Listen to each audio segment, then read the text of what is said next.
Thank you for introducing me and for making my participation in this conference possible.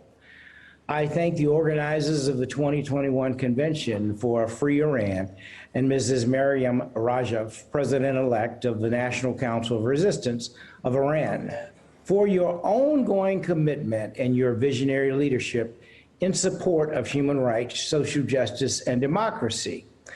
I'm honored that you have invited me to address this historic conference. I'm inspired by the vision, courage, and dedication of the pro-democracy and human rights movements in Iran.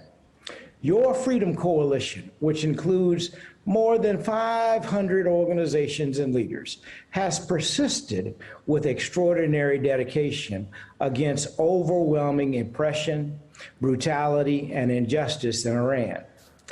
I am concerned about human rights and the freedom struggle in Iran, partly because Iran is one of the largest nations of the world.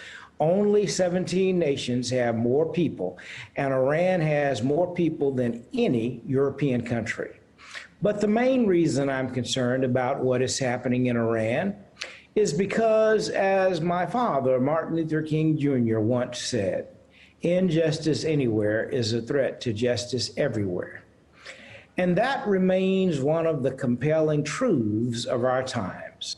And yet, despite the terrible legacy of oppression that the Iranian people have suffered for so many years, I have tremendous confidence that their freedom struggle will prevail. The people of Iran will prevail because their cause is just, their courage is strong, and their vision of a better society is a powerful moral force for democracy and human rights. And so I wholeheartedly support legislation in the United States Congress to promote freedom and human rights in Iran. House Resolution 118, which expresses the Iranian people's desire for a democratic, secular, and non-nuclear Republic of Iran, also condemns violations of human rights and state-sponsored terrorism by the Iranian government. This important legislation now has nearly 240 sponsors, and I call on every member of the United States Congress to join in sponsoring this bill.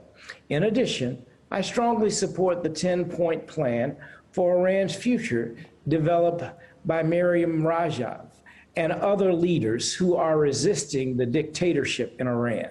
The stated goals of this plan include genuine democracy and self-determination for all Iranians, freedom of speech and association, ending the death penalty, religious freedom for all Iranians, eradicating discrimination based on gender, establishing an independent judicial system, and compliance with the Universal Declaration of Human Rights, equal employment opportunities, and end to development of nuclear weapons and all weapons of mass destruction, and a commitment to peaceful coexistence.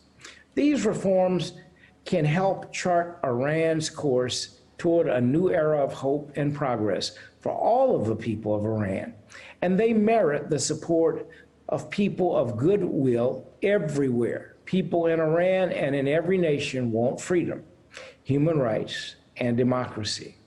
And the United States should lead the way in supporting these legitimate aspirations. It is my hope that not only the U.S. Congress, but also the American people will join in supporting this great cause. I am encouraged by the nonviolent uprisings of the resistance movement in Iran, the boycott of the sham elections by a large majority of Iranians, and the growing support the Iranian resistance has received from the international community. The Iranian freedom movement is gathering strength daily, and with the continued support of the people of goodwill around the world, the Iranian people will win freedom and real democracy in due course.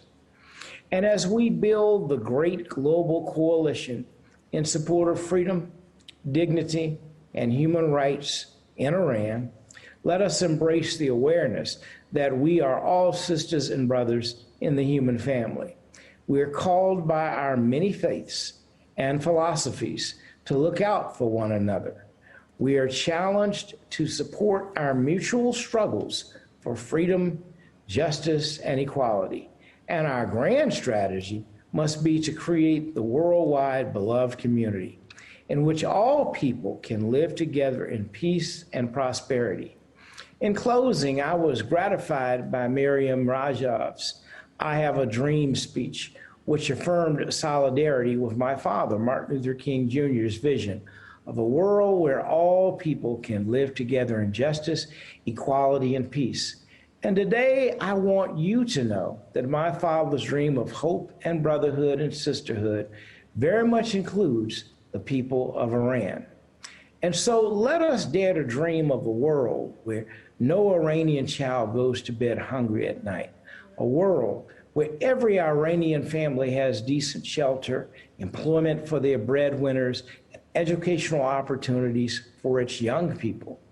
Let us dare to dream about a new era when the weapons of mass violence are replaced with the plowshares of renewal. Thank you, and may God continue to bless you all.